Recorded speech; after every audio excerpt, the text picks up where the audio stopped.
Alright. Hey YouTube, I'm Lucky, and this is your weekly Xur loot and location PSA. He's located on Nessus in the Watcher's Grave in his one of three spots. Alright, for exotics, he has the tractor cannon. I did a recent, or actually the video hasn't gone live yet, but I did an entire exotic weapon ranking, and you'll see where I put tractor cannon. It's actually not half bad in the current sandbox. There's just other weapons that can do what it does, and you don't have to equip your exotic for tractor cannon, so... not the best, but not the worst. Definitely worth grabbing if you don't have, but most of you probably do. All of these rolls are terrible in terms of stats, but if you don't have them, make sure to grab them just to add them to your collections. And then we've got the Gnawing Hunger.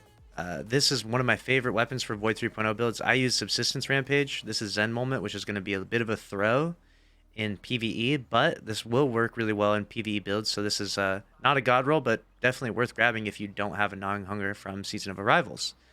This Death Adder right here, I don't know if this is a god roll. I haven't really used the Death Adder in PvP, but this roll sounds amazing. Dynamic Sway would give it crazy stability, and then Eye of the Storm procs, and you would just have, it would become more accurate.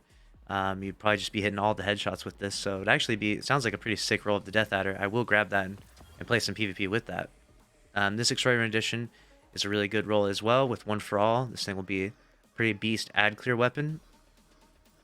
And then we've got the Wishbringer. This is actually a pretty sick roll if these 140s were good. We've got Ranged Masterwork, Accurized, Rifled Barrel, and Slide Shot, Snapshot. So this thing is going to be pretty much a god roll. You could have Slide Shot, Opening Shot, but this thing is pretty much a god roll of that. But those 140s are not like the meta in PvP, and definitely that's not even a PvE roll at all.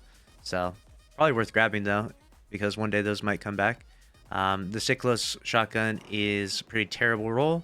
Temptation Soak is a pretty terrible roll, and the Swarm is a pretty terrible roll as well. So skip all of those, and then definitely skip all of the armor down here, because that is no bueno. Those stats are terrible for Titan, Hunter, and Warlock. So that's a wrap on today's video. Hopefully you enjoyed. If you did, make sure to subscribe with notifications on. Smash the like button. I'll see you in the next one. Later.